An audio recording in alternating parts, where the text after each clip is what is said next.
Good morning and welcome back to our SketchUp workflow live stream sessions here. I'm Mike Brightman.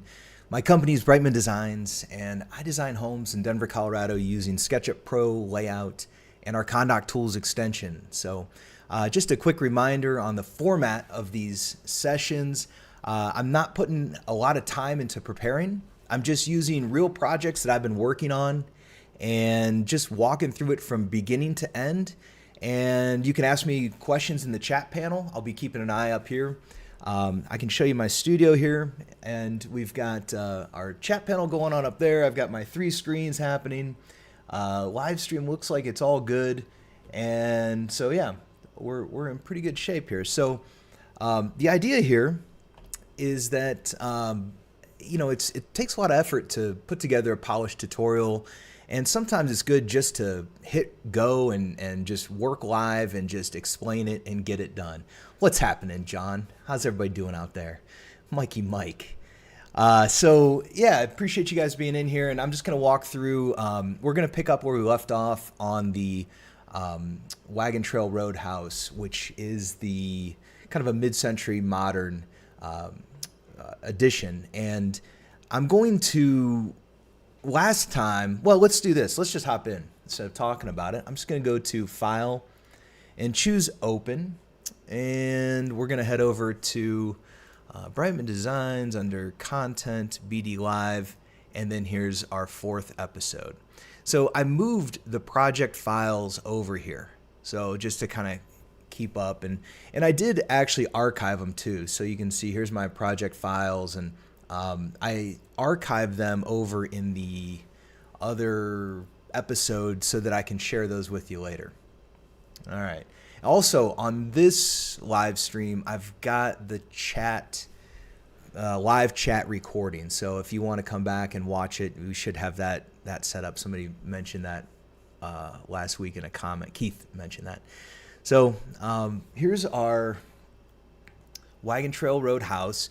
And just to recap on what we did last time, if I turn on my hidden geometry, you can see that we've got our aerial imagery pulled in from Placemaker. We pulled in the terrain from Placemaker, and then we plotted out, we pulled in the site survey using John's PDF importer, plotted all of our spot grade elevations, and then used Topo Shaper to generate this mesh, and this is where we ended up. So last time, I think it was a good example of just sticking to some site modeling. So now we're going to get into some drawings, and I figured that what we would do today is use my ConDoc Tools extension to get the existing conditions tagged properly.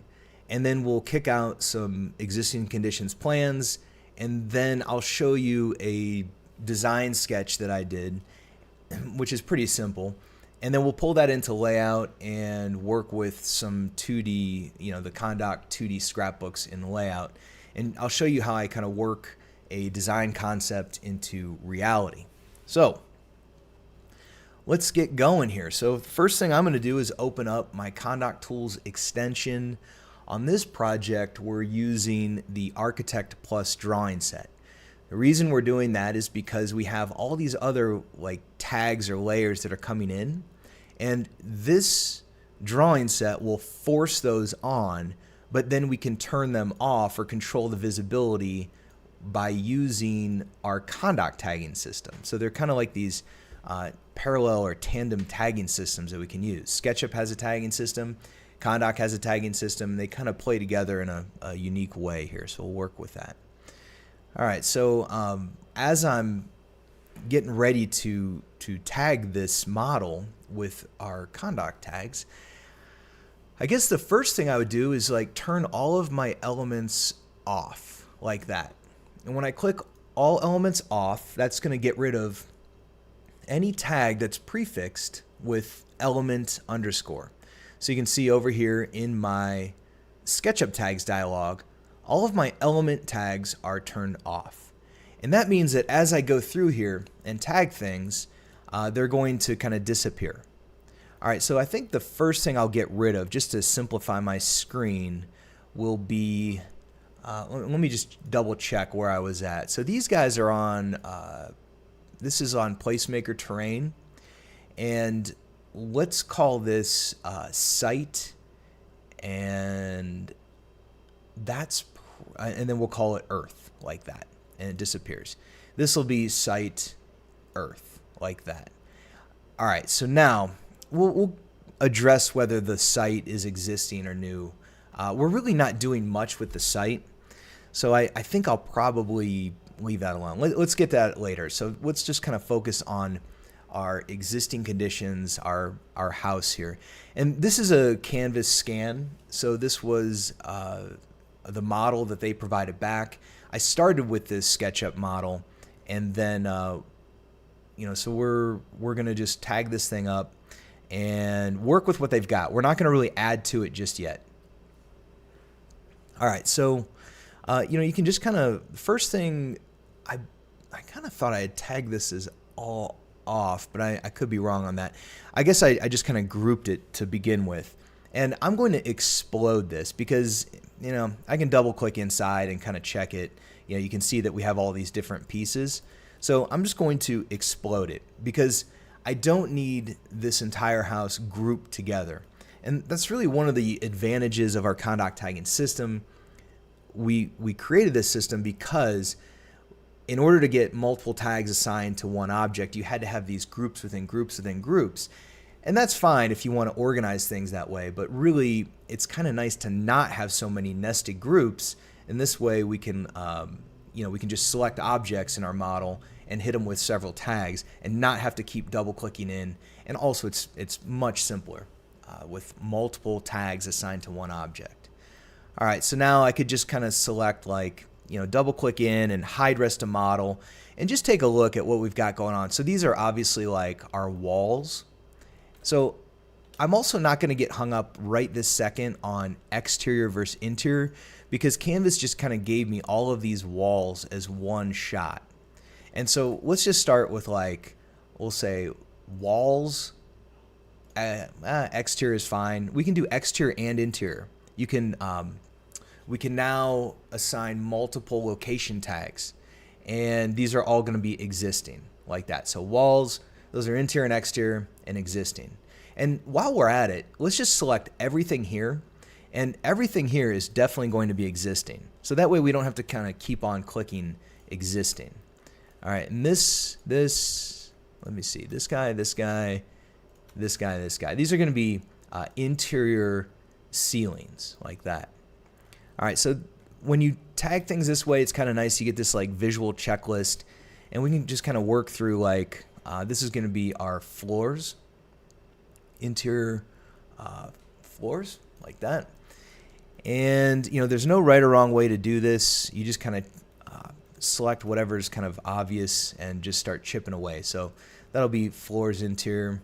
And let's see, we've got our trim. So yeah, it's just kind of it's a little tedious, but I can tell you that this is much easier than using SketchUp tags. So this is all going to be trim. We'll select all these guys like that and like that. So let's just hit trim interior, and let's see. So let's keep on chipping away.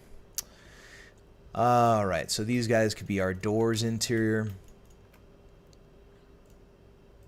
And certainly, as I mentioned, I'll be keeping my eye on the chat panel. So if anything's coming to mind here, if you got some other idea about what I'm doing or some other extension or something, feel free to chime in over there in the chat panel. So doors interior. And then let's see. I really don't like the way that Canvas does their windows and their doors. I kind of wish that they would they've got it separated, like the glass and then kind of the frames and then outer frame and the trim. I don't know. Let's see if we can get clever here. So we've got some canvas. This is probably a good idea here. So we've got some canvas tags. So I wonder if we could select specific canvas tags, which are SketchUp tags, and like select all of our window frames and tag those with our ConDoc tag. So if we could kind of like get clever about isolating these different canvas objects. So I can tell you that what's a bit of a bummer about one of the SketchUp tools, like if I select this guy and it's window frame, I can't right click and choose, maybe I can. And maybe that's part of selection toys. I can't remember if select all with same tag. I believe that it used to be that you could only do that with like an edge or a surface. But anyways, we've got select all with same tag. And I can't remember if that is part of selection toys or not. Maybe it's not. Maybe that's just kind of a new baked in feature. So select all with same tag. There we go. All right, and then I wonder if I can like add to it. Let's try that. Right click now. All right, so we'll just right click and select all with same tag. So that's going to select all my windows. So now I could say like, you know, Windows exterior like that. Right click, select all with same tag, and again, Windows exterior. All right, so that's going to go a lot quicker here. So, you know, there is some, I don't know if I guess I call it like overlap between the canvas tags and our ConDoc tags. But with the ConDoc tags, we really don't need like window frame, glass, and all that stuff. So let's just select all with same tag. That's going to be window frame, so that's going to be Windows exterior. Let's try this. Let's go to window preferences under shortcuts, and let's see, same or tag, select. I wonder if there's like a keyboard shortcut for select all with same tag.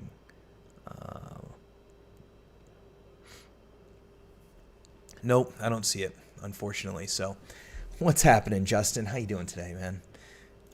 All right, so we can just keep right-clicking and choose select all with same tag. That's going to be architectural details. That one I'm going to leave alone for the time being. Let's stick with like select all with same tag. This is all going to be doors. So I'm going to untag it doors and then retag it doors like that.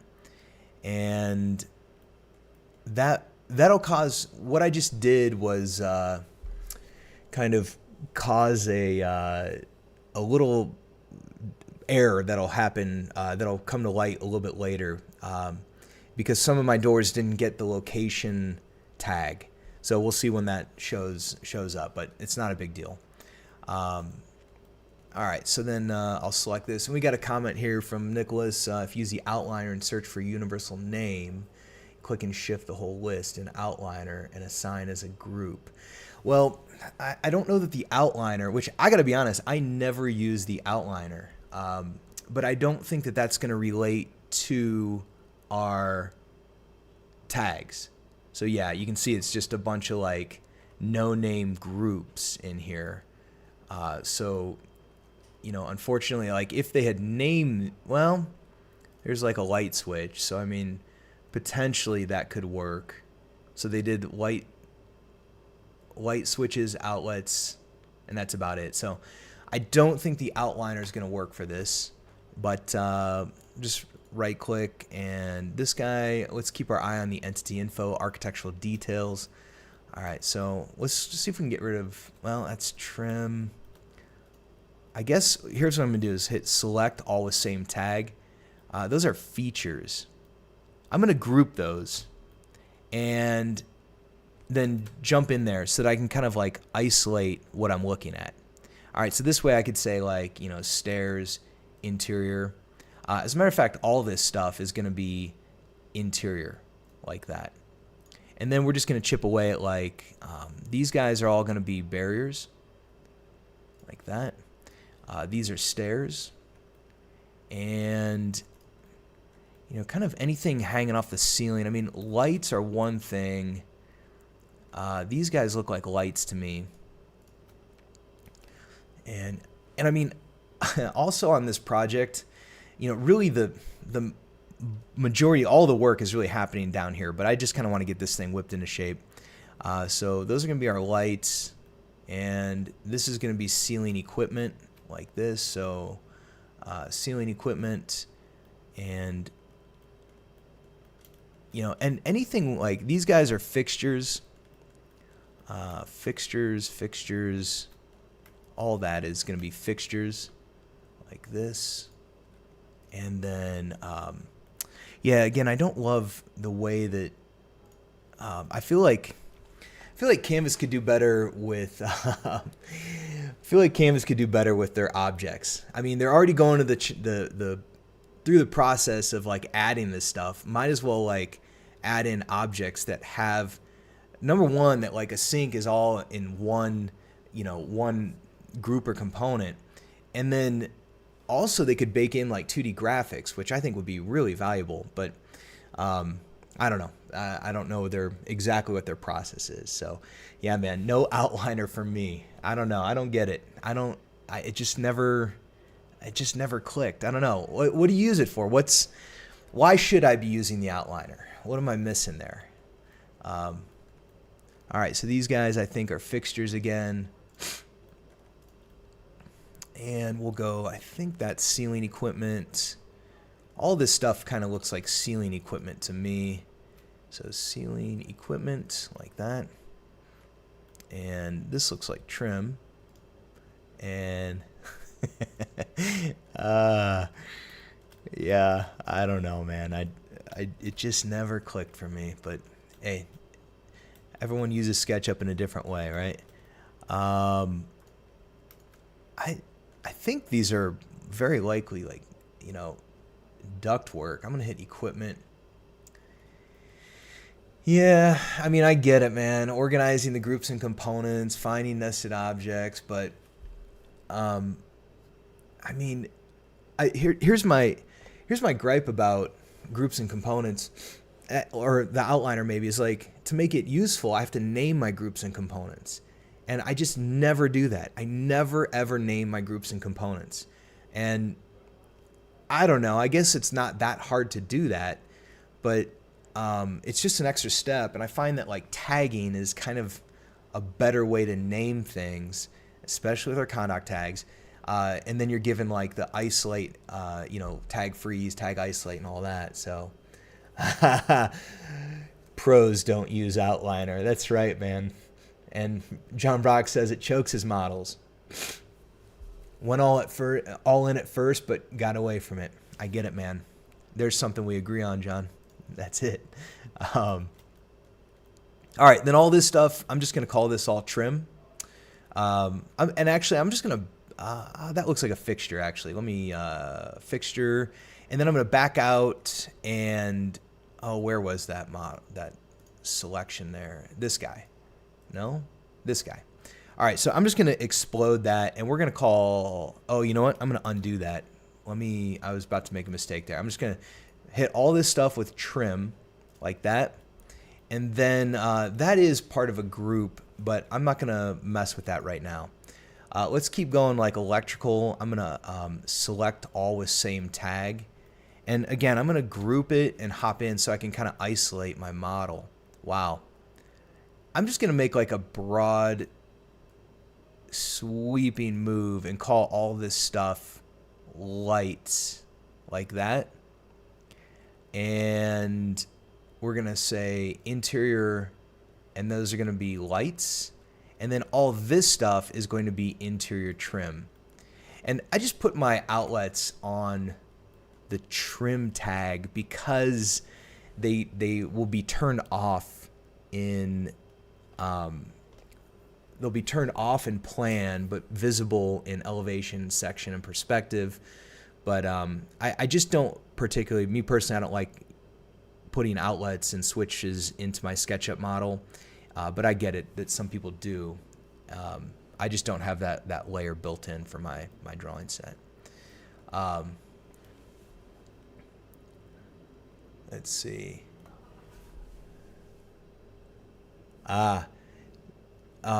Yeah, you guys, and just to check here, making sure you guys are hearing me okay. If you let me know, I'm gonna keep rolling. It looks like I'm good over here, so let me know, and I'm gonna throw a comment in here. All right. So I'll keep rolling, and we're gonna go with more fixtures here. So and all this stuff again, I can probably hit all this with interior, and then we can go with like, all right, thanks, Justin. Yeah, appreciate it, man. So we got one gentleman out there not hearing me. Okay, that's all right. This will be fixtures, and then again, like this stuff will be fixtures, and you know these canvas models, you can, like, you know, when you get like several pieces like this, you can group those too. That's possible, but honestly, this is all going to get demolished anyway, so I'm just going to stick with fixtures like that. And then now it starts getting a little bit easier where you can start chipping away at like trim, and these are fixtures like this. And then anything that's like a tile build out or backsplash scenario, I call all of that trim as well. So now you can see we're kind of getting down to, you know, a lot of just trim here. And so grab that and those pieces there. We'll call all that trim. And you know, this looks like trim as well. Maybe it was like some wood paneling trim.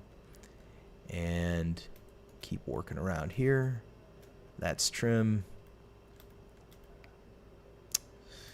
That's all trim. And then in the kitchen, all this stuff is going to be like, you know, the fridge, you could call it, you could call that equipment. That's typically where I would put it. But, you know, with this, they didn't really separate out the fridge. So we're just going to put everything on fixtures. Again, the issue or the thing to keep in mind is that we're just going to, like, number one, we're not really working on this stuff. So I just need it to show up in my plan, most likely grayed out. And anything that we are working on, we'll kind of dial in the accuracy over there. So for now, all this stuff in the kitchen is all going to be fixtures like this. Grab all that stuff. That'll all be fixtures. This is, again, trim. So we'll say trim, fixtures, and this is going to be trim here. This, I believe, would be a ceiling, so stick with that. And this is kind of like a built-in when you walk in the front door. I do remember that. And these guys are all beams, so we could like right-click and select. Oh, we're still on that architectural details, so that's no good. These are going to be these are going to be columns. These are going to be stairs, and these will be fixtures. And this is the fireplace and the chimney. So all this stuff, the fireplace and all that, we're gonna tag. I think I would tag this as walls for the time being. So walls, and then this stuff I'm gonna call it equipment.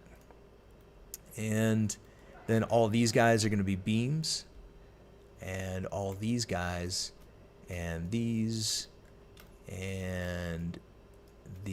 are beams. And let's see, that'll be a beam, that'll be a column like that. And let's see, what do we have left? So that'll be a beam, I assume. This is all going to be trim. I'm actually not sure what this is. Architectural details. I think all this is trim. So let's just do this. And you know, when you start, yeah, that looks good. All right. So the nice thing again about tagging like this, and we chip it all away, you can just kind of throw things on tags or throw tags on objects, and eventually it's going to come out as to, like, it's going to be clear if something's on the wrong tag. So when we start creating drawings, it'll jump out at you. So it's pretty easy just to get this thing tagged with like a broad stroke. And then once we create our drawings, our existing conditions drawings, we'll see if anything kind of goofs up. So hello, Steven. Welcome to this live stream. All right, so as we're going along here, we've got, you know, kind of a blank screen. We can hit reset, and get back to where we were. And then I can go to File, choose Save. And one of the major advantages of our ConDoc tags now is that we have like tag freeze, and you can just turn things off like that. Or you could select like, you can hit reset, and say you select your windows and your walls, you can isolate those tags.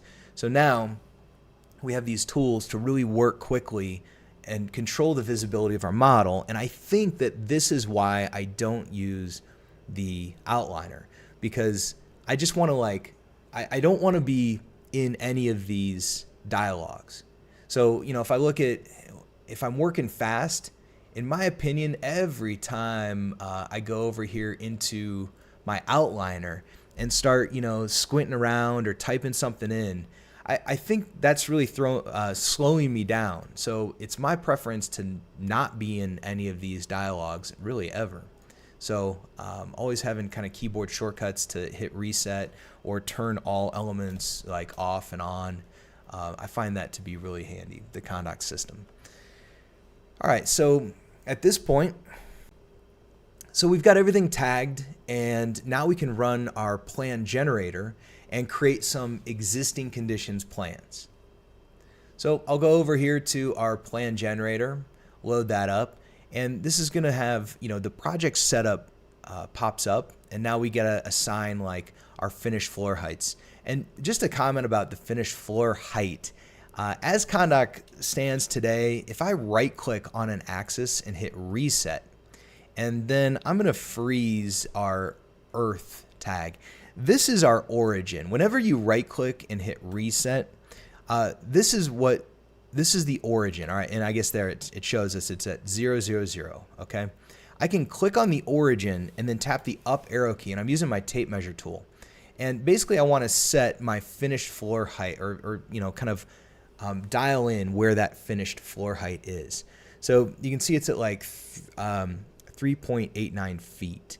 And now I'm recalling, I took a quick look at this model the other day, when I was just kind of like doing a very tiny little bit of preparation.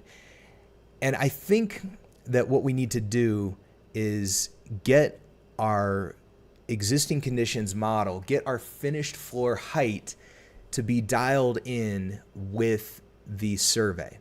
So let's do that.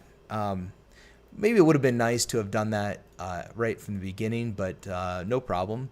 It's kind of the point of these types of sessions, is just to show and demonstrate like real problems that come up. All right, so I'm going to turn the always off tag on, and then let's go take a look at our survey. All right, and this guy, I'm just going to hide that for now. And this is our survey that we worked with on the last session, or the last time we worked on this house. You can see that this is 5478.27 is our finished floor. So I guess what we need to do, because we plotted all of our spot grade elevations, and then we turn that into a mesh, so we don't really have our spot grade elevations anymore. So I suppose what I could do is just pick a point like, let's see, this is gonna be a little bit of a mind bend. Let's just do this. I'm gonna use my tape measure tool, and I'm going to tap the up arrow key and then zoom way in and turn my hidden geometry on, and just kind of course, that's like kind of a strange point.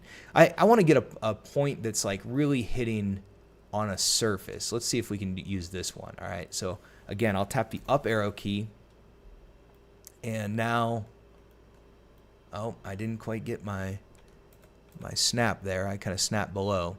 All right, so here's our intersection like that. Tap the up arrow key.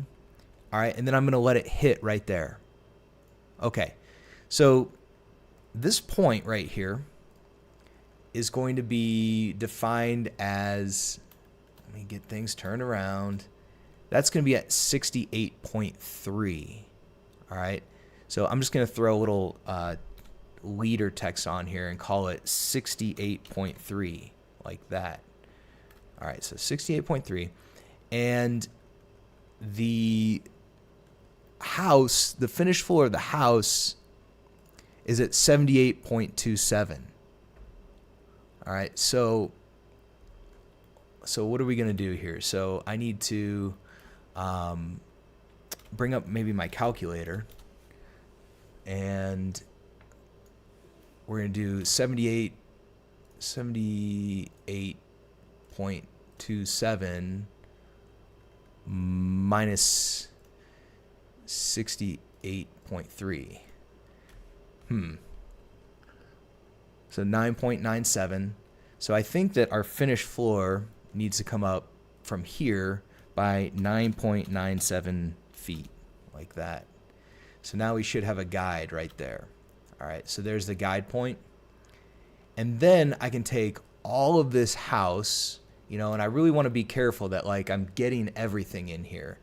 So, you know, I'm just kind of taking a look at my tags, like everything's turned on. You know, you could make like a nice big selection around that, like that. And then I'm going to move it. So when I start my move, when I activate my move tool, I'm on the finished floor. I'll tap the up arrow key, and then I'm going to like, you know, get out of here, and we're going to kind of zoom in over here, and it shouldn't be, yeah, it shouldn't be like a massive move. So I'm moving it, you can see in the bottom right corner, like, you know, a foot, like that. All right. So now let's just see if we can, I don't know, like a good way to test this. I think that let's just assume that I got it right on the first try. I'm pretty sure I did that right. But this is one of those things that's a good idea to set up early on. And the reason I went back to this is because I started to explain how we're measuring like the finished floor heights in using the ConDoc plan generator. All right. Yeah, you know, that's a good point. Like, comment in there about like a calculator. You know what I think would be like extremely powerful as a feature request for SketchUp is if I could like do math when I'm typing in dimensions. Like, you know, type in, I don't know, just like plus this or minus that. It seems like that comes up like a lot to be able to just, you know, not have to like start new commands. Like if I could just like add to my input and just write like simple, even just like really simple, like plus, minus, multiply, divided by, like type equations in the measurements dialog box. That would be handy. So,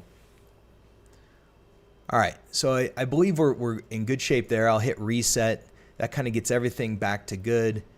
So now our finished floor height is set. Then I'm just going to hop into my walls, hide the rest of the model, and I'm going to pull these down by, like, let's see, you know, maybe a foot, like pull this down by 1 foot, like that. Not quite, you know, let's go again. So there's another foot, and I'm going to undo both those. Let's just pull this thing down. I'm going to tap control. That way I'm not limited. And I can pull this down by like, say, 5 feet, like that. All right. And then I'm just going to kind of look around here, and let's do the same thing there and the same thing here. And this way my house is at least grounded for the time being. You know, not exactly an accurate, you know, like foundation, but I'm not too concerned about that, to be honest. I'm more concerned that, you know, just it's kind of grounded into the site. So that's good for now. All right. So now we've got our finished floor heights set up, and, you know, the existing finished level 1 finished floor is truly accurate and in line with our spot grade elevations and our survey and our super accurate site. That would have been a good thing to end on last time, but I just didn't catch it. So anyways, we've got it dialed in. So now let's go back to our plan generator. And again, you know, another thing I want to kind of get away from is this decimal feet units. So let's go to Window, Model Info, Units, and let's get back to architectural. So architectural, and then everything is dialed up to the max, and I don't like length or any sort of snapping, length or angle snapping like that. All right, again, plan generator. So now we're working in terms of feet and inches. So this is going to be one level. For our purposes, this will be one level. And I'm not going to bother with the basement because I'm not doing any sort of, I'm not doing anything with the basement. So we're not even drawing plans down there. So I'm going to click, actually, I'm going to stop one more time. I'm going to turn on my axes, right click and hit reset. I'm going to freeze the site. And then again, I'm going to go back to my tape measure tool, tap the up arrow key. And the thing I was getting at before is that the plan generator and the project setup, it measures off the origin. So I need to right click on the axis and reset it. And that way I know that I'm on the origin. And then I tap the up arrow key and I can kind of constrain it on the blue. And I can see that we're at like 4'11". So honestly, for my purposes, I would just call it 5 feet just to make it a round number. All right. So now I'm going to, we're going to have one level, and level 1 is going to be at 5 feet like that. And I'll click save. And then that brings up our plan generator, and we can just do an existing conditions plan, and I'll click create plans like that.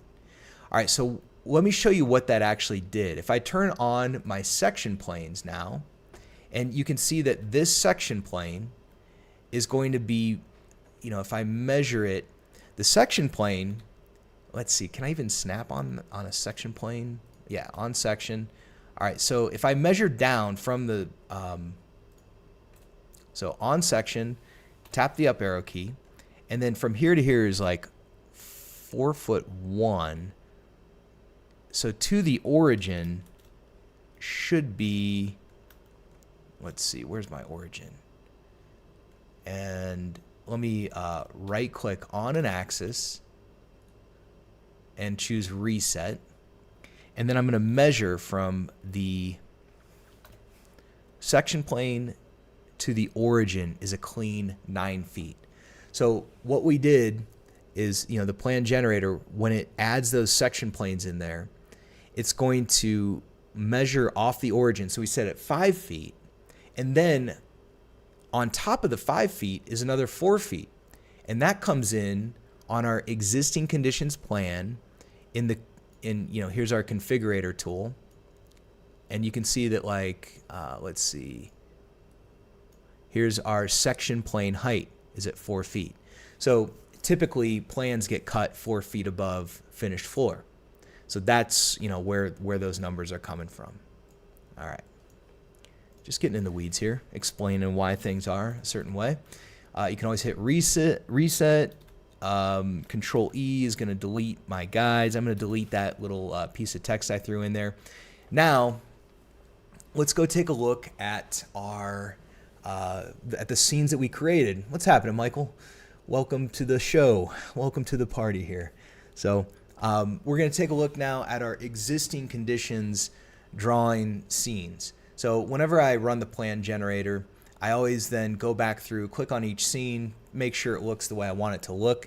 And I guess what I'm kind of watching for here is any objects that are just kind of jumping out, in the wrong place. All right, so here's light, and then we've got heavy, and then hatch A. All right, and already, I'm sure you're catching this. We've got a bit of an issue here with the orientation of our plan. All right, and I'm sure I'm doing things in a weird way, but this is an easy fix. You can hit Shift. For me, it's let's see. All these got messed up. When you get in this advanced stuff, when you're messing with your axes, I feel like I did things in a way that I caused a problem, but whatever. Let's just fix it. So I'm gonna go back to design, and on the design scene, the axes are correct. So I'm gonna go back to my scenes, and I'm just gonna update my axes location on those scenes that I just created. All right, and I do that by just unchecking and rechecking. So now when I go to heavy and turn on my axis, you can see that it's properly aligned with my plan. And then I can just right click and align my view with that axis. And now I could go back in here and update my scenes. All those guys are going to get an updated camera location like that. So now when I bounce through these guys, you can see all the different pieces are showing up as they should. Right away, I don't see anything major jumping out as, you know, like any objects really standing out of the way. I mean, again, it's a bit unfortunate that Canvas, you know, uses these types of windows. They don't put in like the 2D graphics, even like the toilets and the sinks. I mean, I think that would be really an easy thing for them to implement, even if they called it their own, had their own kind of tag names and all that. So, all right, so I'll hit reset, and so now we can save this and then kick out these existing conditions drawings. We're going to send these to layout at 1/4 inch. Sounds good to me. And then we'll hit send to layout. And then we're using the layout API in SketchUp to kind of bundle all that stuff up. And then we're going to head over here into layout, and I'll stretch this out and maximize this screen. And then we can start a new document in layout like this and go to my templates. And last time we kind of cleaned up all these templates. Actually, as I've been working for the past week, this has been really nice to kind of get rid of all that extra stuff that was kind of lingering in here. For my existing conditions, I'm going to stick with like, and let's try 11 by 17, because this is just going to be something I want to print out and sketch over. So now I can go to my ConDoc drawings scrapbook like that, and then I can drag those guys in there like that, stretch it out, and you know, again, I'm not really doing any work over here, so let's just kind of like minimize this down and see how this looks like that. And yeah, that's pretty good like that and like that. And I'm going to right click and turn off my grid snap. Right click and center vertically, center horizontally like that. Maybe nudge that up a little bit like that. All right, so now I'm going to save this, and we're going to save this to our projects. No, we're going to go to content, BD Live, and our project files. And I always just kind of start typing like BD you know, like that. If I just do the file name, I like to kind of work off the exact same file names that I have for the SketchUp model. So I'll back that up. So we're going to call this Wagon Trail Road existing conditions and save it. All right, so now you can see that like our existing conditions drawings, they're not perfect. And when I say not perfect, I just mean like we don't have like door symbols in here. You know, we don't have really clean graphics for like the toilet and this and that. But you know, as far as I'm concerned, like when I just want to get rolling and get started on the design, this is good enough for me to just kind of export to PDF. So file, export PDF, and we'll kick this out to our episode 4 project files. There it is. It's already named the way I want it to be. And you know, that's kind of funny. Let me cancel that. Like, look at this. Why did untitled not change? Let me add a page. Look at that. Why wouldn't that update, you know? So it updated when I added a page. I'm going to get out of that. So now we've got that properly, the file name. Those are part of like auto text. If I turn off or unlock my title block, you can see that like, you know, the file name and the date modified. That's weird. I've noticed some of that with Layout 2024 that like sometimes, here's where I noticed it is when I was like, and I'm sure I won't be able to make it happen now. Like if I draw something like this and move to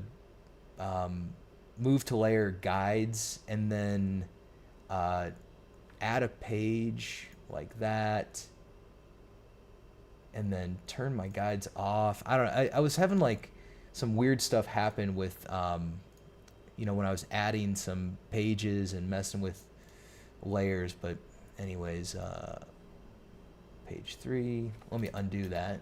I just deleted the page I want. So, all right, I'm going to get away from that. We'll just call this our existing conditions, like that. File naming's correct, so now we can go to File, I'll save it, File, Export, PDF, kick this out into that same, there's our file name.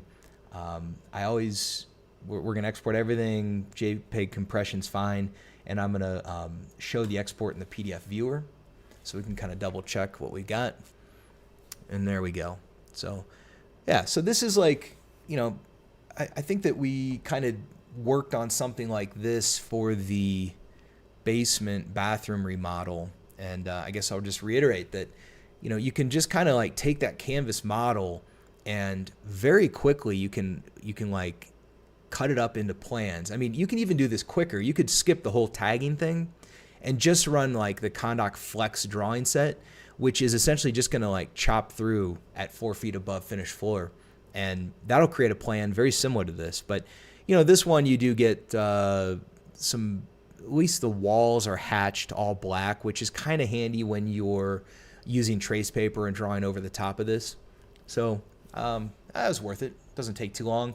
And the truth is that you're going to have to do it eventually anyway. So for this project, it was worthwhile to kind of finish it up. So, and all right, so everything's looking good so far. All right, so now let's see. We're going to work with, let's get back. I'm going to pull the layout file over here, and I'm going to like kind of switch up my screen. So let's put our SketchUp model over here like that. And so now we're kind of switching back and forth. I'll show you what I got going on here. So again, I'm just kind of like reorganizing my screen so that if I'm going to like be working more on layout, this is my main screen. I want to keep layout over here, and then I want my folder so that I have an images file, and then I have like a concept sketch. All right, so here's our concept sketch. All right. So again, this is a pretty weak sketch, right? It's not like, let me get my screen going here. This is a pretty weak sketch, but the point is that I was just kind of like, when I was working on this, and I had some other sketches that were even weaker than this one.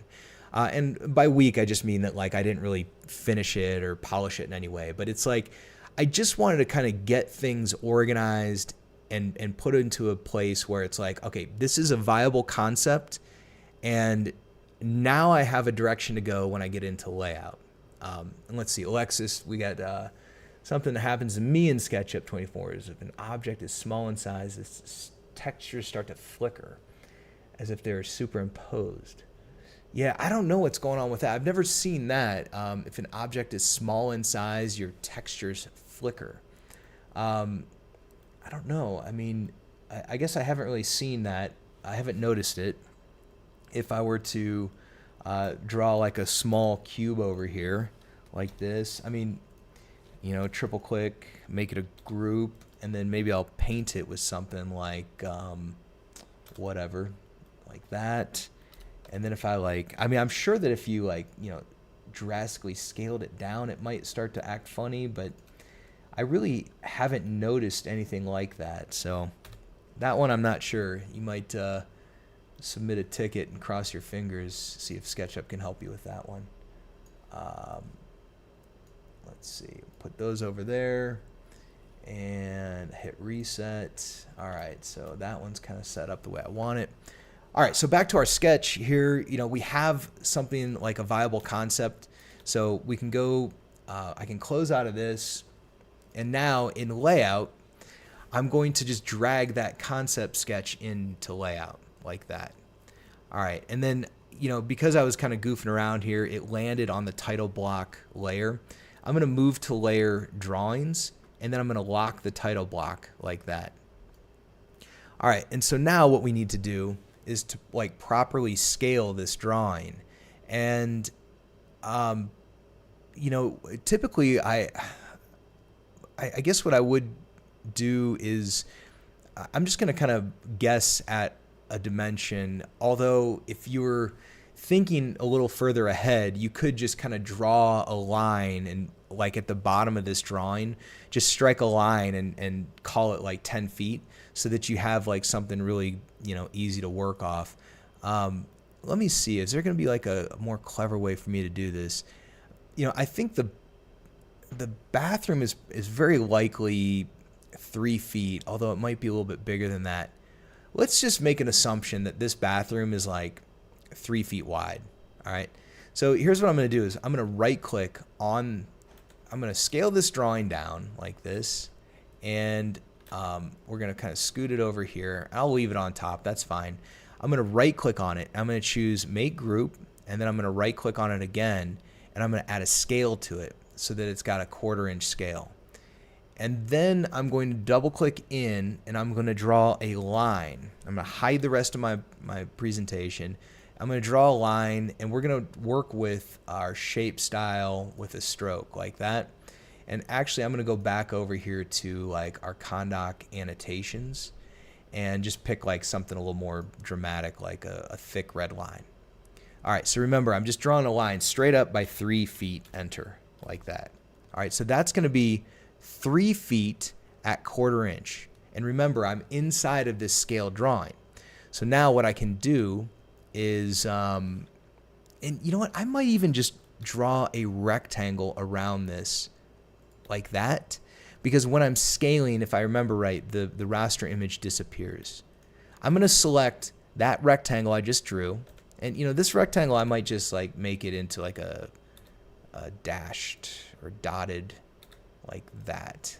All right, so it kind of stands out as something different. All right, we're going to grab both our sketch and that rectangle.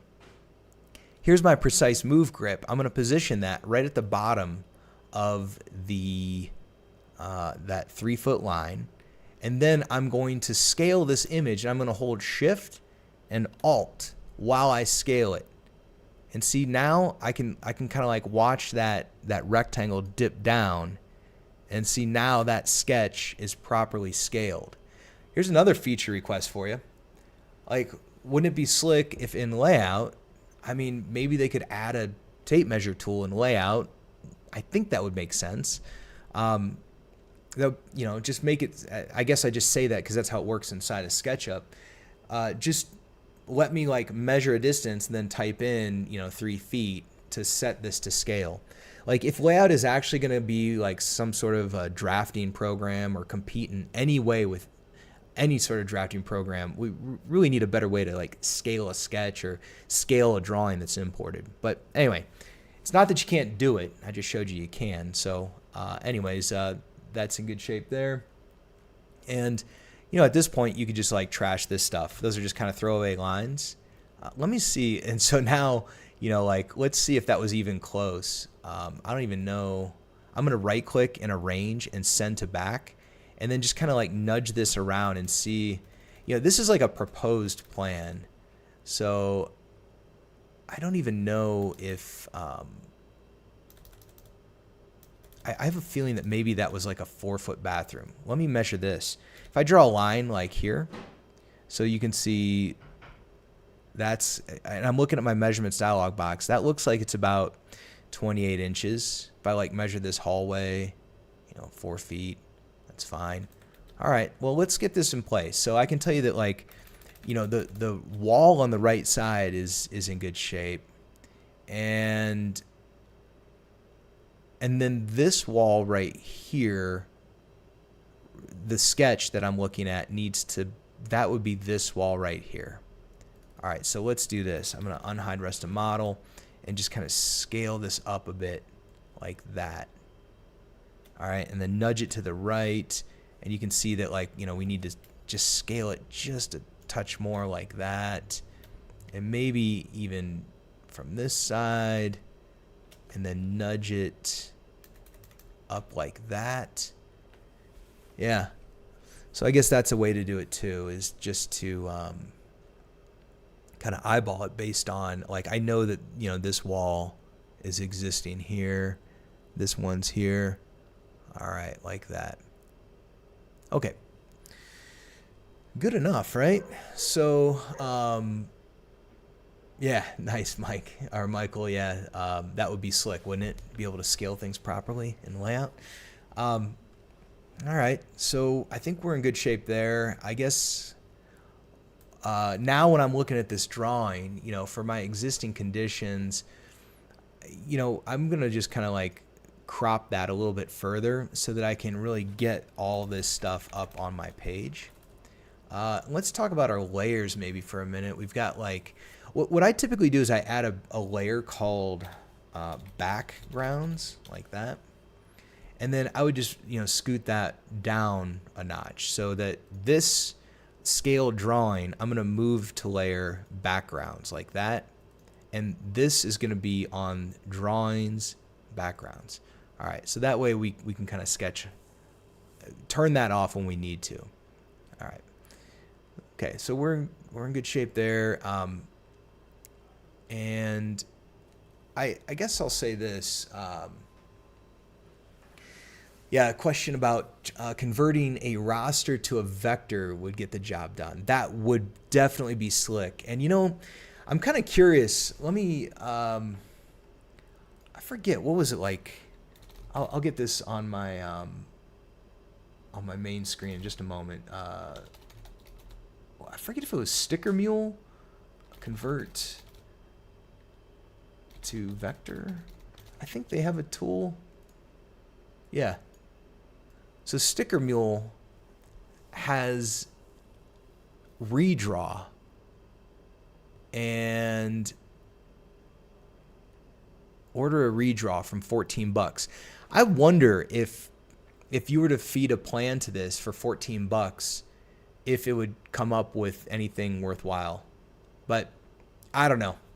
If not this service, I'll bet you there's something like this that would be specific to architects. But really what I like to do though, and I'm a little ahead of myself, but it's okay. We would have needed to pull that sketch in eventually anyway. What I would typically do at this stage of the game is I would trace my existing conditions plan. So let me say that again. Like at this stage of the game, I would trace my existing conditions plan. Like this is the existing conditions plan that's based on the SketchUp model. And, it doesn't have great 2D graphics for the doors, windows, and fixtures. So, if I was in a hurry, I would just print this and start sketching over it. But typically, I would just take the time to draw it accurately with my 2D graphics, because then what I can do is turn this drawing into my proposed conditions and continue working on the designs in 2D rather than getting into 3D. And this was like a point of contention and debate at our SketchUp 3D Summit this summer. But I'll show you, how I do this and see if you guys agree with me or not. All right, so I guess what I would do then is get over into our scrapbooks, and I would go with like ConDoc 2D. And perhaps I would draw I might just like draw a shape over top of this, and I would give it a fill, not a stroke, and I would just kind of like knock this down, and I'll just kind of group all this stuff like that. And then I'm going to lock it too. And I'm going to lock it with the right click rather than locking my layer. All right, this way, and let me see, am I still, see now I'm not able to snap. I'm going to take that back. Let's unlock that. I just kind of wanted like to gray this out. So let me ungroup this and then get rid of this.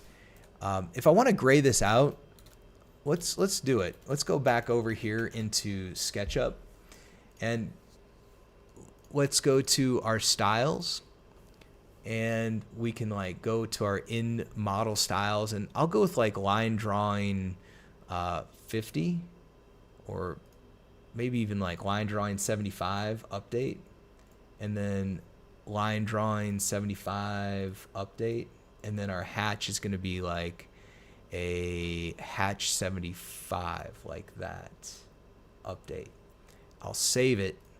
And then over here in layout, let's go to our references and update that. All right. So that way it's just kind of grayed out. And as I'm tracing over it, you know, we're going to get like a better version of our existing conditions plan. So with our scrapbook, I might just grab a wall and just throw it in there like this. All right, so now these walls or these, you know, 2D scrapbooks, when I bring these in, these are all scale drawings. So these are all already at 1/4 inch, and it's super easy just to right click and you could change the scale, no problem. But and let me see, is this like, do I have my object snap? I feel like I'm not getting the snaps I want. Object snap, yeah, we're good. Okay, so now what I could do is just, you know, position this guy like that, and you know, you could double click in and you could stretch it like this, and then call it like 3.5 inches enter. But you know, truth is that these lines, this is kind of a bit of a debate too. Something to think about is like, you know, whether or not, like for these existing conditions, these are technically measured from the drywall, right? The scan is more on the drywall. So perhaps it'd be better to call these like 4.5 inches. Let's go with that. All right, so our existing walls, I'm gonna call this like 4.5 inches enter, like that. And then I'm just gonna stretch this thing around and snap to that point. And then I can hold control and like, you know, I gotta say there used to be, I think it used to be like this, where I could like kind of snap to that point where basically I know they like got rid of some inferences in layout, but I feel like I kind of miss some of the inferences. You used to be able to like hover a point on a point and encourage an inference, and it doesn't seem like you can do that anymore, but you know, no big deal. So I'm just going to stretch this one around as well, like this. And, you know, keep it in mind, like, you know, the level of accuracy here, I guess I'll say this too. You know, keep in mind that the scan is the most accurate. So we're going to snap to that. And ultimately, we're going to like add on to this, you know, I guess I want to like comment on accuracy here, because how accurate do you need to be when you're stretching and snapping these things around? If it's existing and it's existing to remain, I mean, no big deal. You know, it's like you're not going to need to dimension it. So we're just going to want to like be more accurate when it comes to our proposed conditions, I think. You know, so I'm kind of derailing here. That's all right. Let's just stretch this around and see where that goes. All right, so like that's in good shape. Here's another technique for like, you know, you could stretch this and hold control and snap there. And I like to make these like a clean 28 though. So like maybe 28 inches or, you know, 24 inches. Like I think it's kind of handy to get it to be, you know, a clean dimension. So I don't know. I guess I would kind of like, you know, like nudge this twice, and then I could like move it, say, you know, 2 inches like that. So just trying to like, you know, at least give my openings, you know, clean dimensions. So if I draw with a line, you know, this is like 18 inches. So perhaps I could like copy this by 18 and then kind of fold it inside out like that. And then just stretch this down the line. That looks pretty decent. Yeah, again, I mean, the actual dimension of my exterior walls, if I tap S, I can sample that. You know, this is going to be 6.5 by 6.5. Looks good to me. I can see that there's a window right there. So snap to that. And then I'll like kind of fold it inside out and like that and stretch that around. And I'm going to stick to kind of that. There we go. So let's see.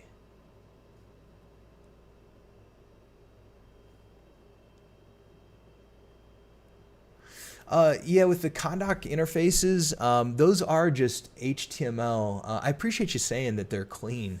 I don't know. I'm kind of back and forth on that. I mean, I've seen some other extensions that use libraries to kind of build out their interfaces, and I kind of like those too. So, but no, it's just HTML is what we use to build all these dialogues.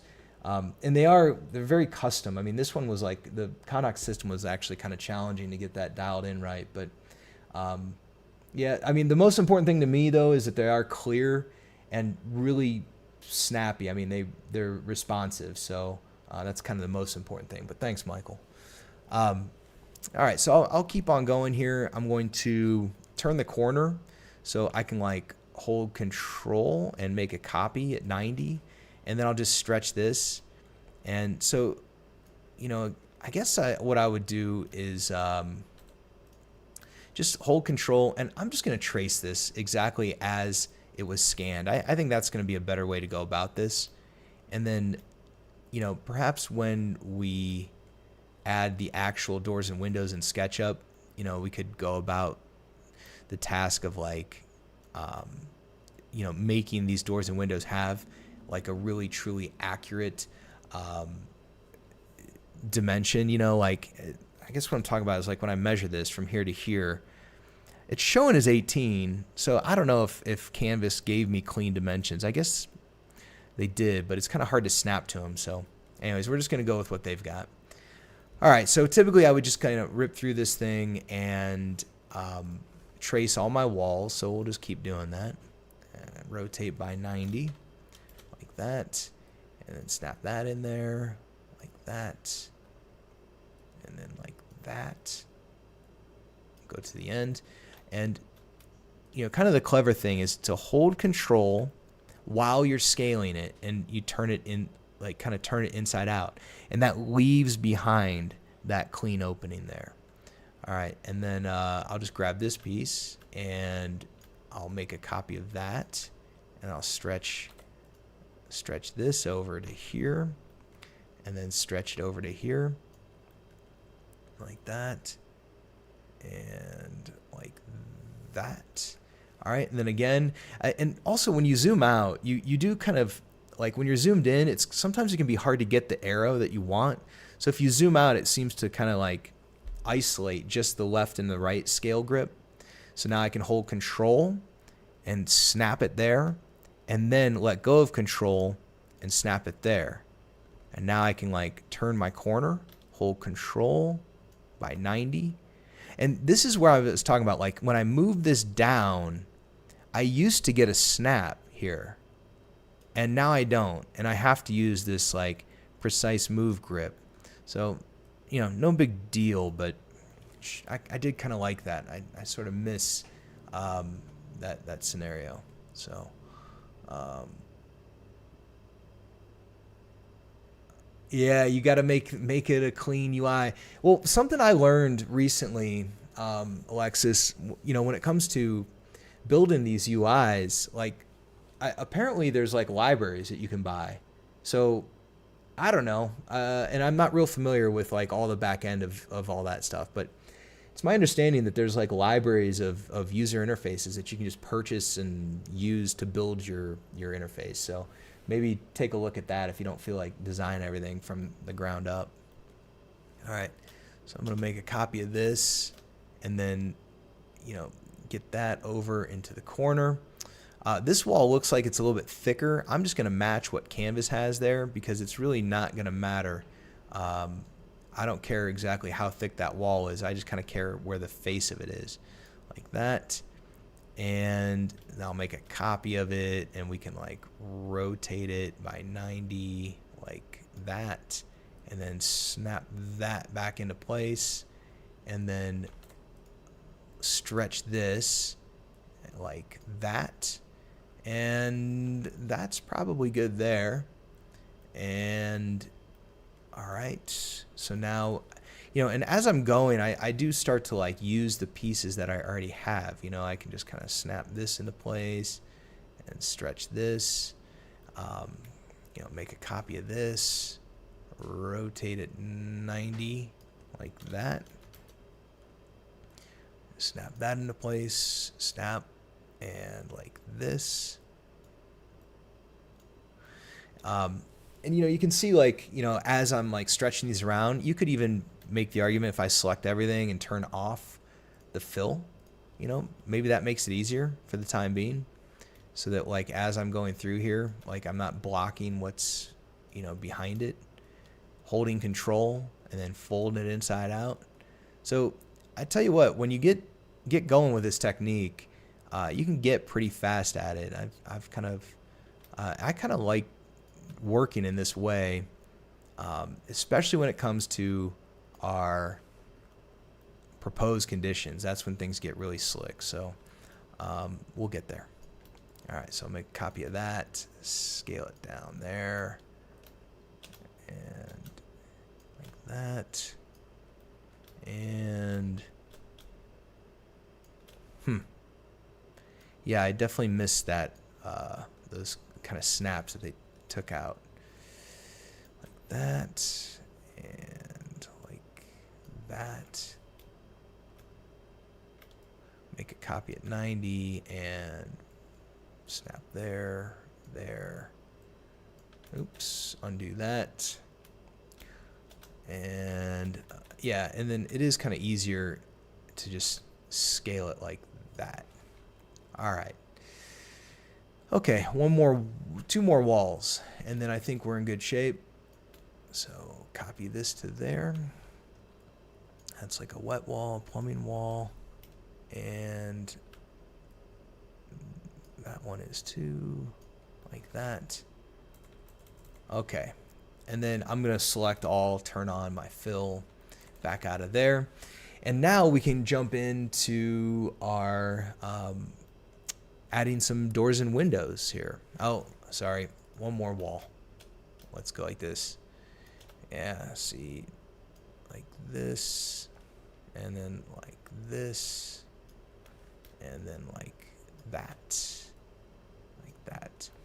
And it looks like I did forget one other wall. So let's just get all those in there, like that, and like that. Okay, I think we're good. Yeah, it's because, this is really the only part that we are working on is like this area here. So that's got enough kind of context in there. And now what we can do, if I turn off my back, let's assign this drawing, let's move to layer backgrounds like that. So you can start to see, where we're going with, like what we need to add to this plan to make it more complete. And then, there's a reason why I had that there. Let's just keep it like that. So let's see, we got another question here. So,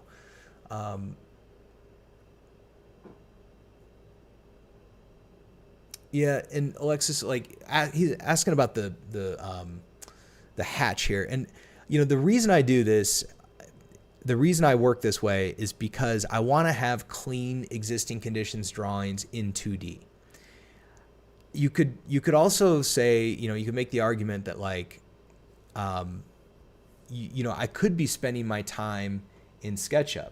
Like I could be spending my time over here, like adding the ConDoc doors and windows, or adding like the Flex Tools doors and windows, because all of those have like really good 2D graphics baked in.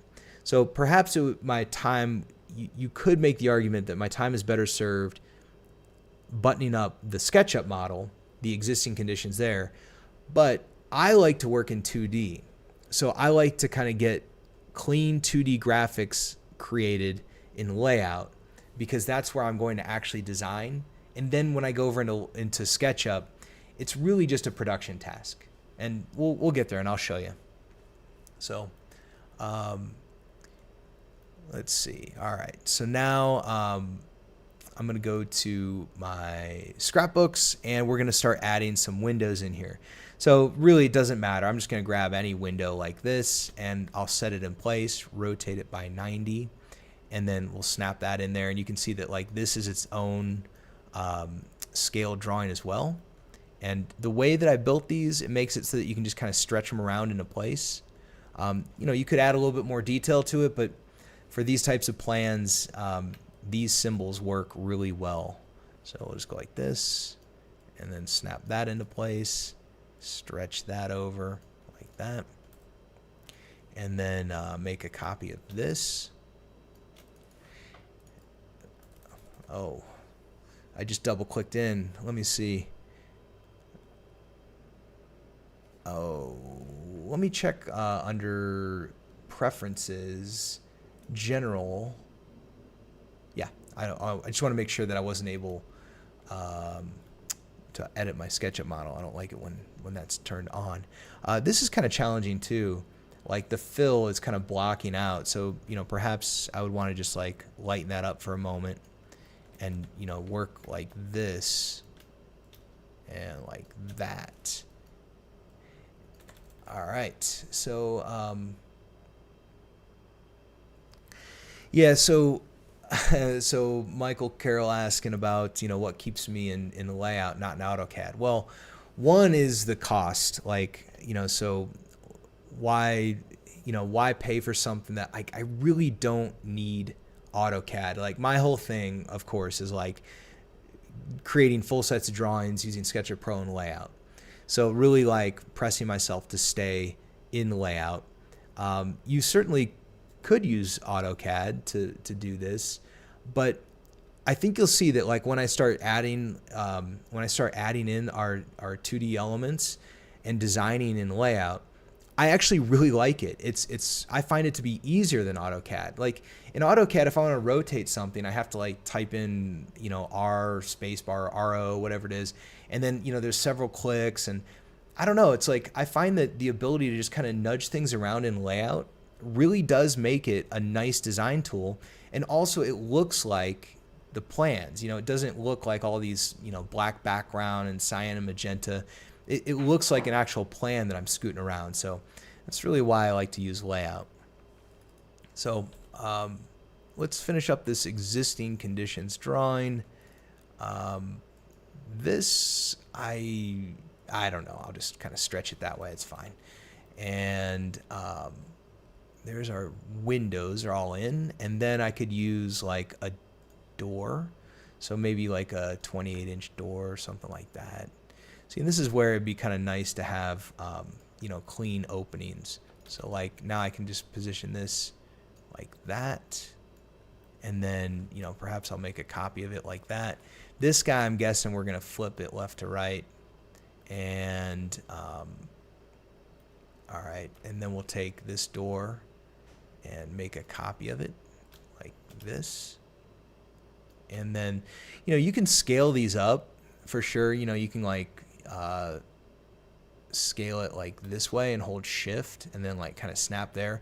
That does distort this door, but I might just go back and grab like a 36-inch door like that, flip it left to right, and then snap that into place like that. And yeah, we've got some like closet doors too in here, so I can grab like that 48-inch door, rotate it around, and that looks, yeah, I kind of nailed that one. So I'll just throw that on there. And then again, let's grab this door like that, flip it. Well, I could probably just rotate it, huh? Rotate it like that, snap it into place like that. For that, you know, I don't know, graphically, how do I want to handle that?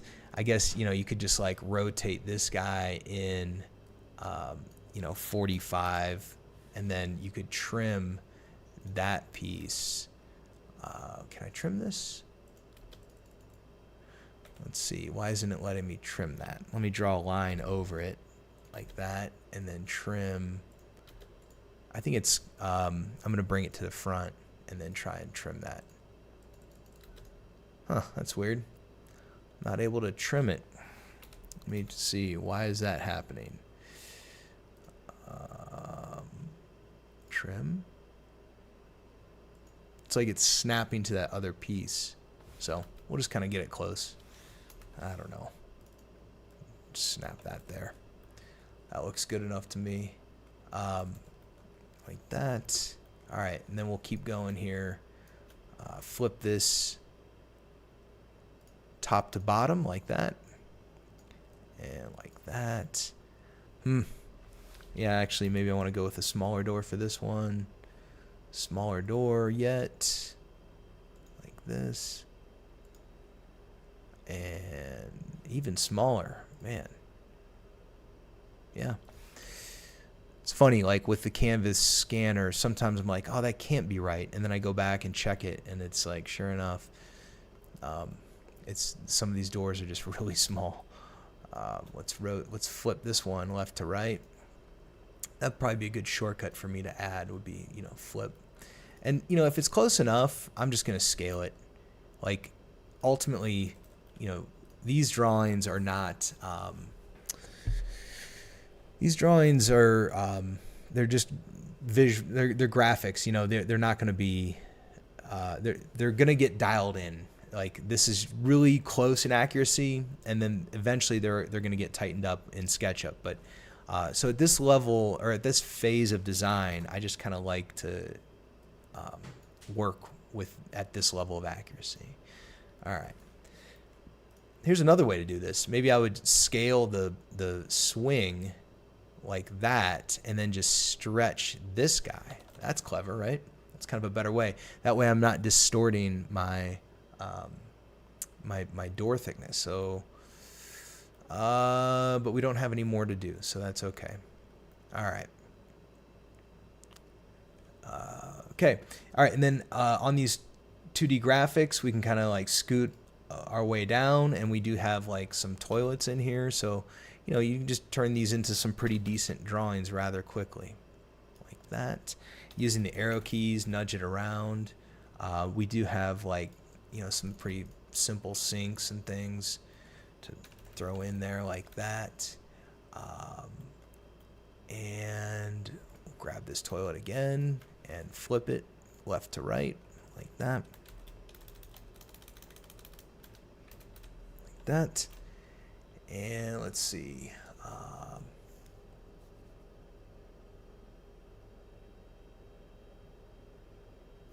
Yeah, that's a good question about charging for the Canvas scan. I kind of came across this recently where, and I was talking to my friend who's an interior designer about this very thing of like fixed fee versus hourly.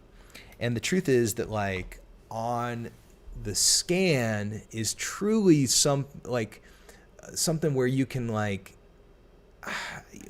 make decent money. I mean, it's about like having the knowledge, the know-how, the equipment to get that done. So I kind of decided recently, like when it comes to the existing conditions, it's a fixed fee. It's kind of the project kickoff. So what I've been doing lately is like just offering up a quote of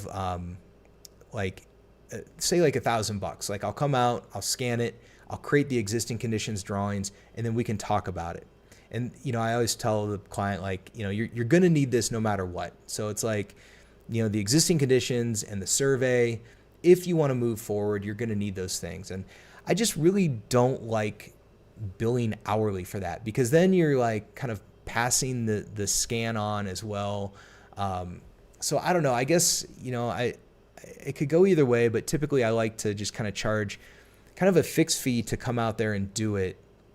And, make a quick estimate as to how much that scan is going to be and kind of bake it all into one price, because you can actually do better than your hourly rate in the beginning.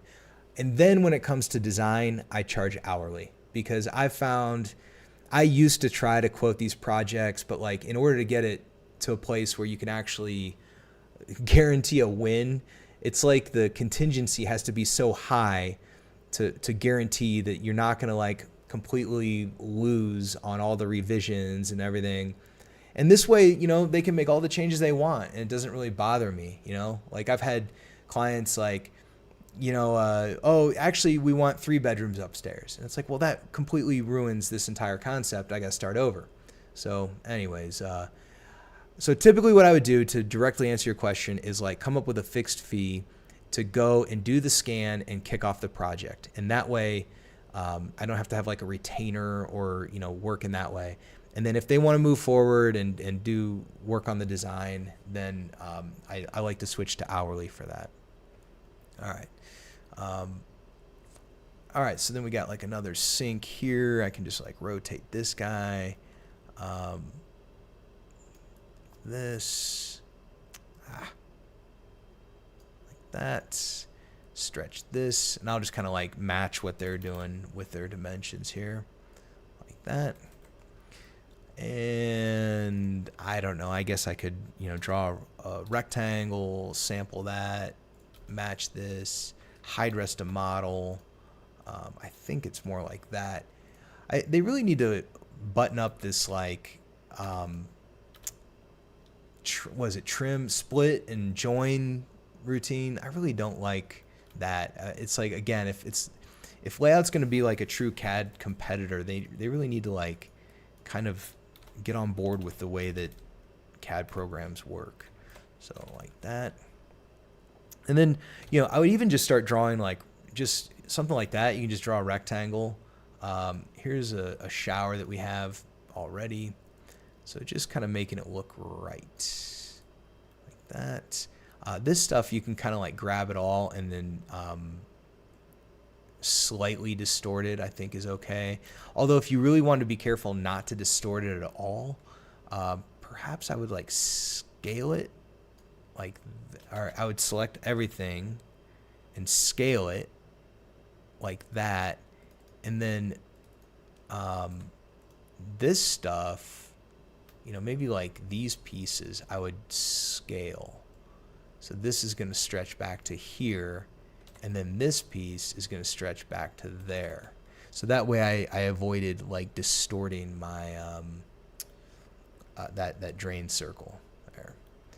All right, and then we need like another door over here. Kind of missed that. So flip it top to bottom. Like that is probably accurate. I'm going to use that same strategy I just did. I'm going to scale it, hold shift, scale it, hold shift, and then kind of snap to that point and then stretch that down. I like that. I learned something new today. At least, you know, whenever I'm working on this stuff, it's like you're always trying to find how do you do this with less and less clicks.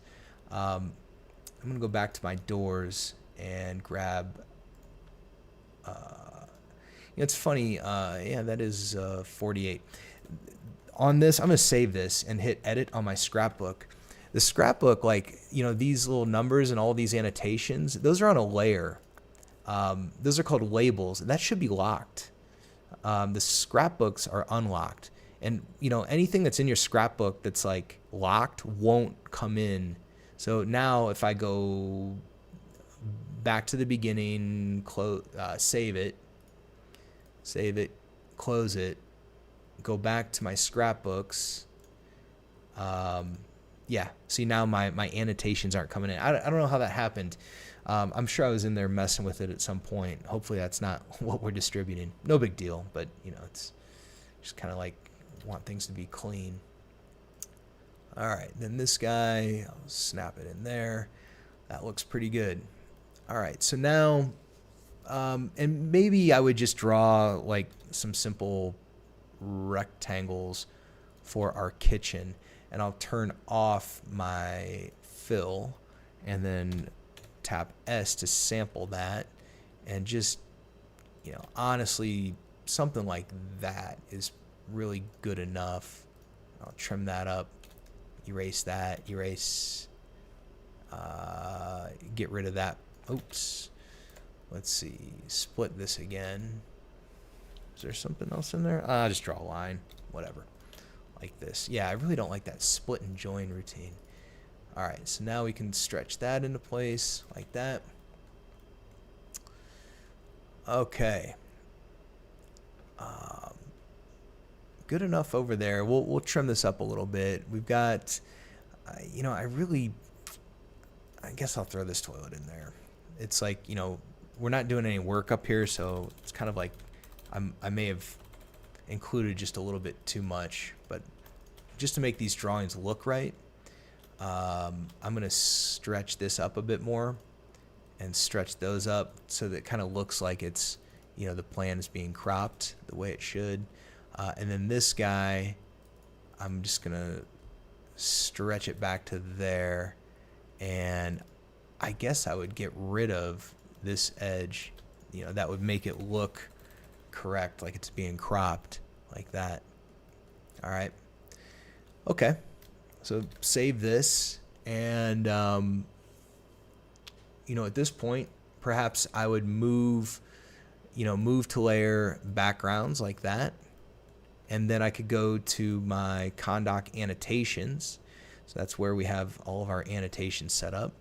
And, you know, you could throw like, you know, I would call this like a plan like that.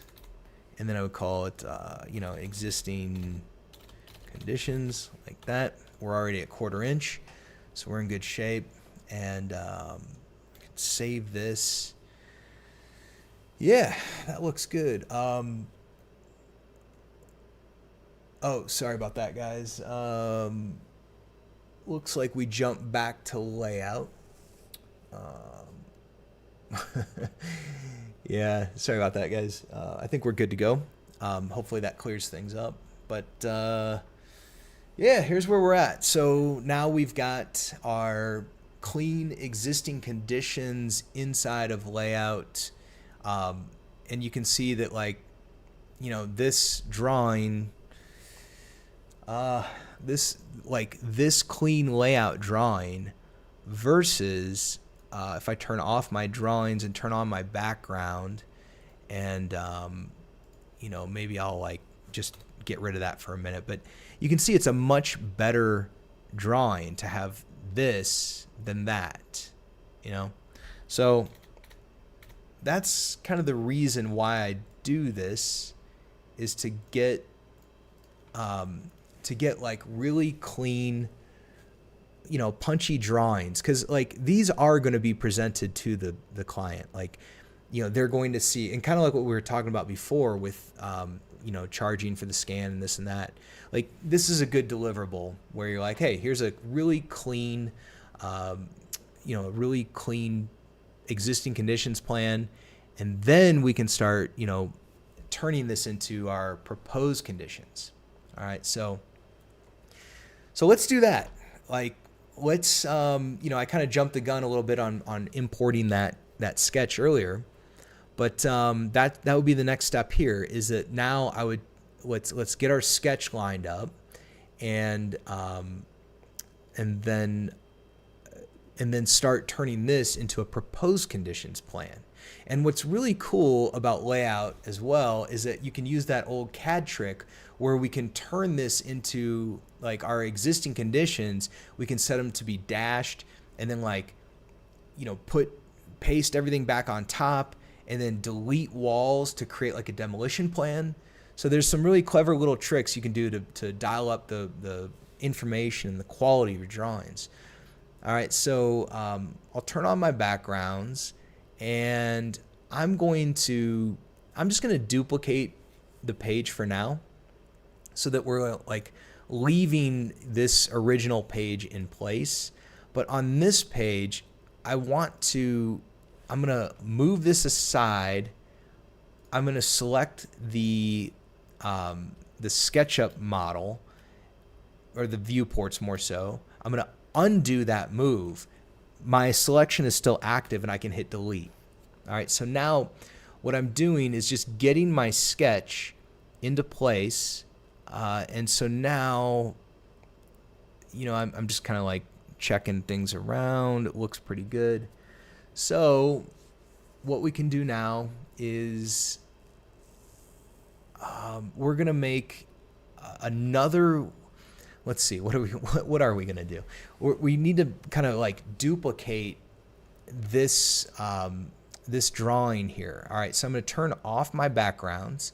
I'm gonna call this like, just for now, I'm gonna call it like existing, and then I'm gonna add a layer, and we're gonna call it like dashed, and you know, we might change those eventually, but what I'm going to do is take all this stuff, and I'm going to copy it, and then we're gonna paste it to the current layer of dashed. All right, so I just like duplicated everything. All right, so now you can see that we have like our existing and we have our dashed. All right, and then dashed, I'm going to double click in. I'm going to select everything and we're going to turn off our fill. And now I just want to take a moment to kind of combine all these different shapes. All right, so like maybe I would just go through and, you know, again, like I really wish they would ditch this whole like split and merge routine. I really don't like it, but it's just the way it is.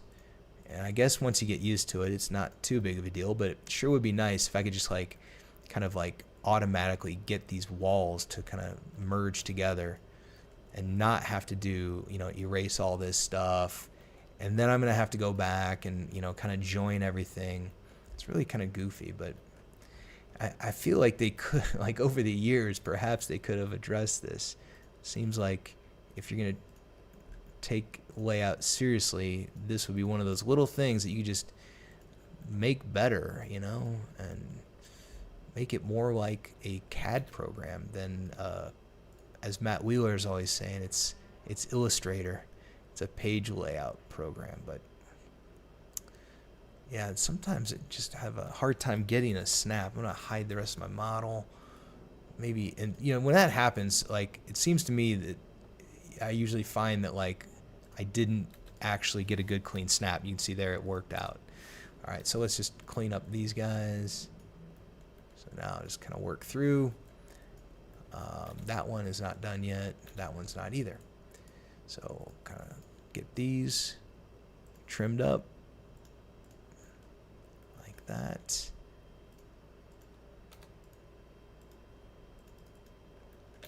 Like that.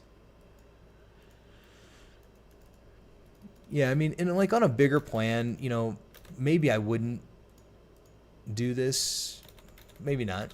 Maybe I would, maybe I wouldn't. But, you know, it really doesn't take long to make these drawings look good. Like that. All right. Like that. There we go. Split this. And split this. Like that. All right. And I don't know. Technically, I don't have to join these, but I do just like to, you know, make a clean model like that. Get rid of that. Join all this stuff up the way it should be.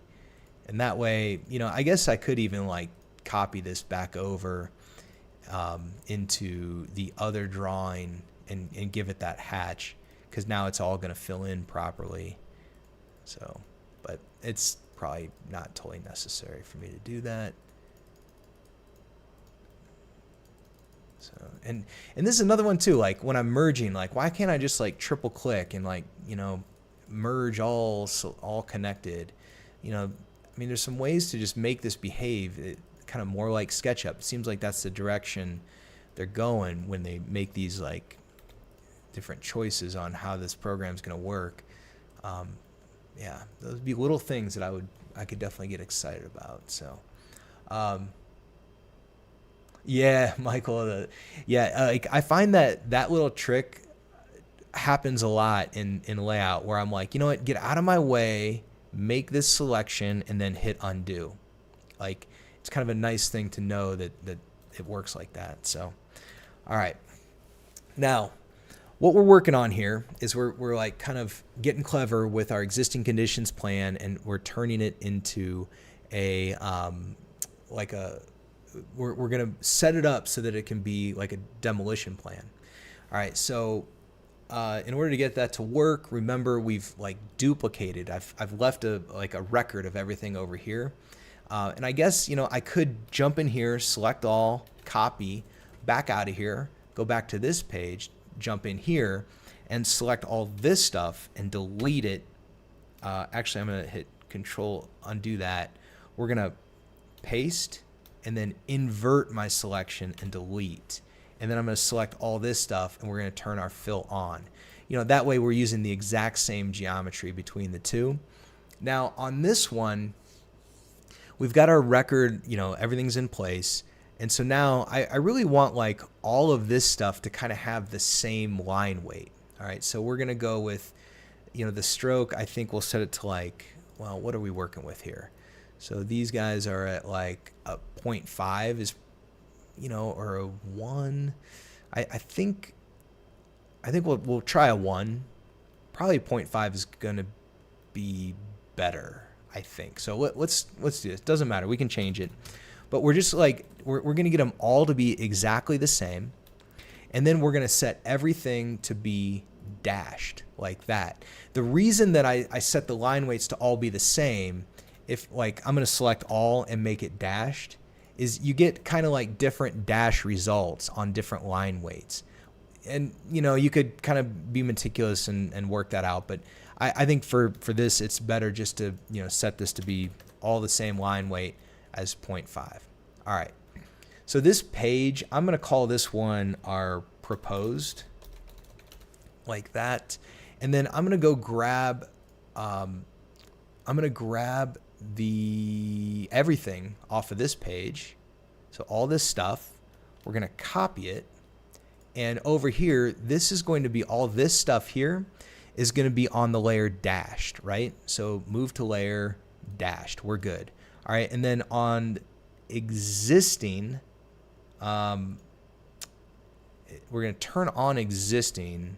Okay. Oh, I don't need to copy it. I already have it there. I just turned it off. All right. So now we have like all of our existing stuff is on top of the same stuff when it's dashed. Okay. And remember, this page is called proposed. And so, you know, at this point, I could probably like lock my dashed layer. And then let's bring our backgrounds on again. And so now what we're looking at is our concept sketch underneath our existing conditions. And as we go through and start to like, say, demolish a wall and a window, we're going to have a demolition plan come into play. All right, check this out. So like this window, I'm going to delete it. And what's left behind is dashed. And then like this wall here, I'm going to delete that wall. So we're going to demolish that wall. And really we're demolishing this entire wall here. So like we can get rid of this, this, and this. And then we can get rid of these windows too. And see how, like, you know, if I turn my backgrounds off, you start building your essentially a demolition plan. Like as you go through, you're like, yeah, we're going to get rid of all this stuff like that. So, and I mean, you know, as I'm doing this, like I can get my backgrounds back on. Pretty slick. Like, you know, again, it's a good way to present to the client, like delete that. So now like the toilet and all that, it's going to show up as dash. We get rid of our backgrounds. You know, that's essentially the demolition plan right there. That's it. And I forget if, you know, I forget exactly what we're doing here. This is gonna, if I remember right, this does turn into the laundry room and all that. And I think we're definitely getting rid of that. And then, you know, you could even consider ungrouping this too at this point. I mean, you know, it's a scaled drawing, but I guess technically, like, it doesn't matter. You can always like regroup it and reassign the scale. But for now, maybe I just want to like ungroup it. And, you know, now I can just like delete things like that. And then I'll stretch this back because we're only demolishing up to there.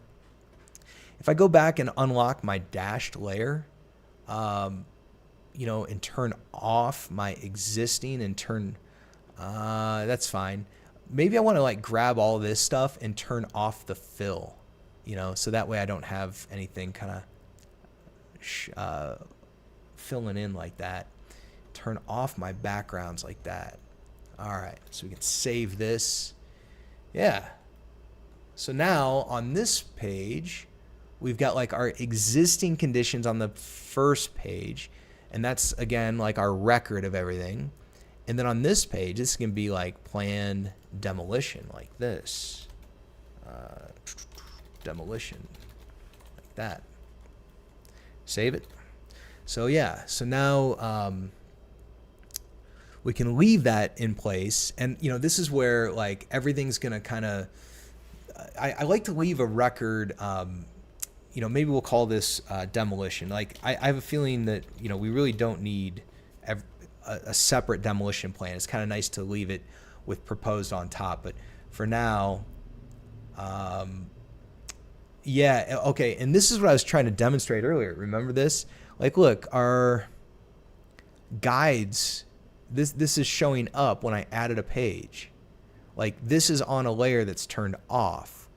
And if I like go to a different page and back to here, now it's off. So anyway, there's some weird stuff with like the visibility of objects in Layout 24, but I don't know. It tends to work out okay. It doesn't like, I haven't had a ton of problems with crashing, so that's good. Yep. So yeah. So here we've got one comment that this is honestly too much work. I don't know. I mean, the truth is that like I like these drawings. I would argue that it would take a tremendous amount of more work to get your SketchUp model to really perfectly net this look at this stage of the design. I don't want to go this far in. Like perhaps, you know, maybe I'm not being paid to like do all this in 3D. Like maybe I'm going to scan the house and I'm going to create a concept, or maybe I'm going to create like 5 concepts. But you know, I don't want to do it in 3D because it takes a lot of effort. I'm really good at it, but it takes a ton of effort to get a SketchUp model to net these results. You have to build it all out in 3D. So I think that this is it's far less work to get this type of drawing and present concepts like this. So then, yeah, talking about exporting the existing from Layout to PDF, and then importing the PDF into SketchUp with PDF importer.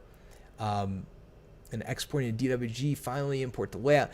Well, basically where this is going is that, you know, we're going to create our proposed conditions plan in Layout, and then we're going to export that to a PDF and import it into SketchUp. And at that point, like that's when you do that, that's when the client has truly bought in on your design or on your concept. So like, this is the same discussion we got into at the 3D Summit, and I think like this is the example I gave when I was like explaining this.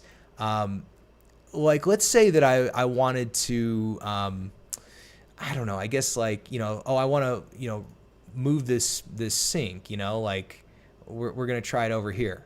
Like that was so fast, that was so easy for me to do that. Whereas, you know, if I'm going to try and do that in SketchUp, I got to like, you know, maybe look at my interior and like freeze my ceiling. I got to go find this and then select this piece, rotate 90, move it. I would argue that it takes like, I don't know, 5 times more commands to shift things around in 3D than it does to just kind of, I'm going to undo all that. To just kind of like nudge things around and experiment with different concepts in 2D. So I don't know. I think I don't do a great job of explaining why I like to do this, because I do hear a lot of folks say, you know, too much work, not worth it. But let's see, how much time we got? I'm about at that 2-hour mark, and I think before I like dive into full-on proposed conditions plans, let's just do that. Let's go look at the proposed conditions plans, and I'll end with that. Like we got to a good spot here. Our existing conditions, demolition plan, and now let's go take a look at the of where this could all go. Let's see, project files. I want to go with like final project. All right, let's see what this looks like. Yeah, so you can see this is the real project. This is like the project file. I just kind of copied them into this folder and you know, did my best to remove any addresses and all this and that. All right, so like here's where this drawing eventually goes. This is concept E. I mean, so I did concepts A, B, C, and D before I got to concept E.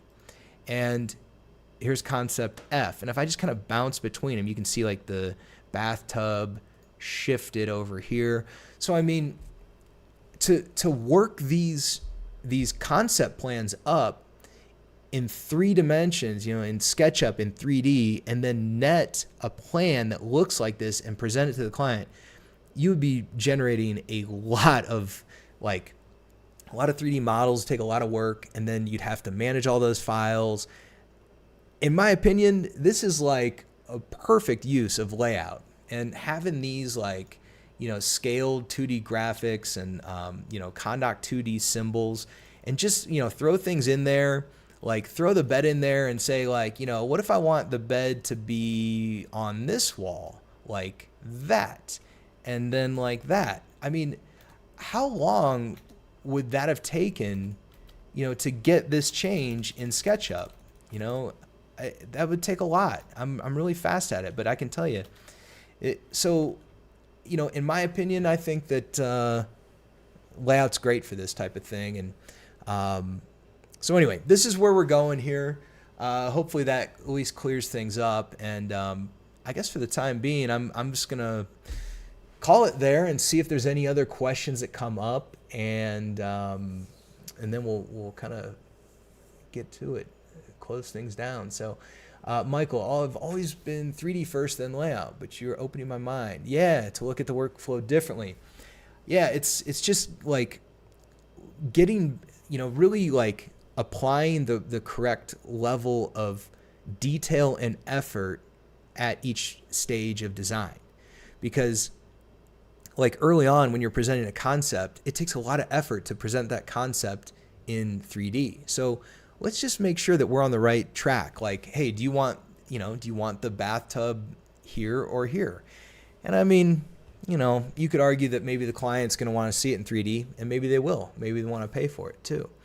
But, you know, for me, I just kind of want to get it laid out in 2D, come up with a concept that's going to work, and then we can go into SketchUp. And really at that point, like when I'm in SketchUp, again, it's like a production task.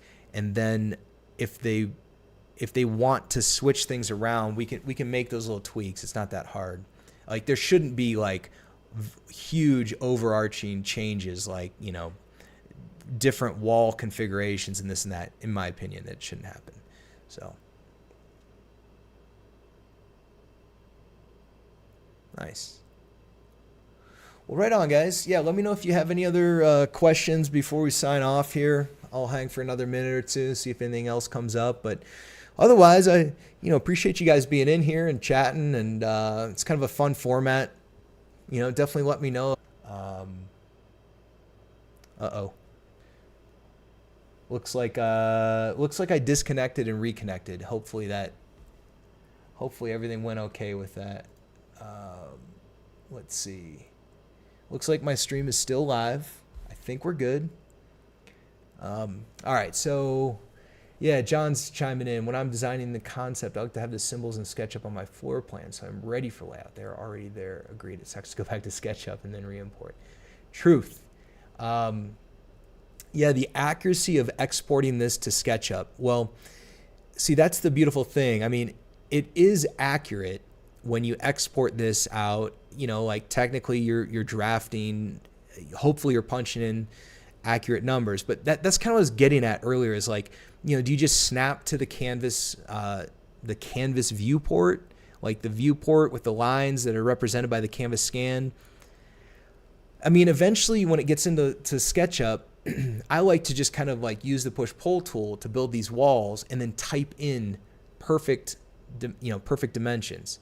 So I'm not relying on this layout plan to be absolute perfection to the point where I'm going to like push-pull the walls up. because I just want to bring it in there and then snap to it, and then I start punching in the numbers and making sure everything is just so. So,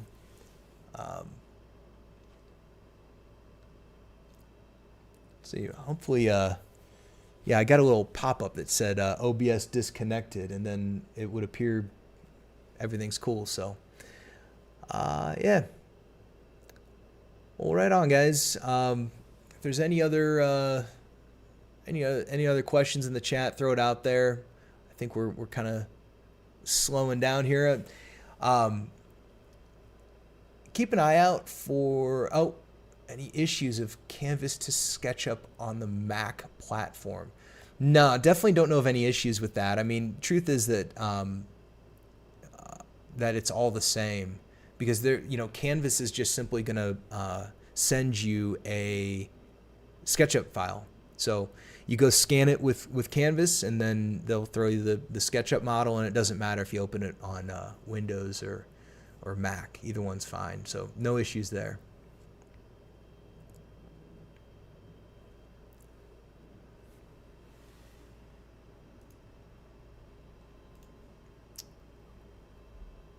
All right, you guys. I think that's it for me. I'm going to go get some lunch. I hope the week's treating you well, and appreciate you being in here. And watch for the newsletter and all that, and sending a model my way, hopefully for next week's session. And talk to you soon. Thanks, guys.